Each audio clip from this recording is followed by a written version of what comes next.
आतापर्यंत भगवान श्रीकृष्णांनी अर्जुनाला कर्म का करावे आत्म्याचे विवरण करून सांगितले.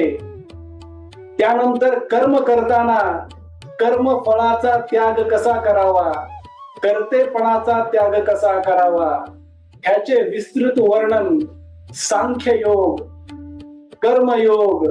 ज्ञान कर्म संन्यास योग, कर्म संन्यास योग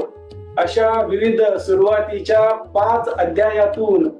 समजावून सांगितले. ह्या अध्यायामध्ये 6व्या आत्मसंयम योग या अध्यायामध्ये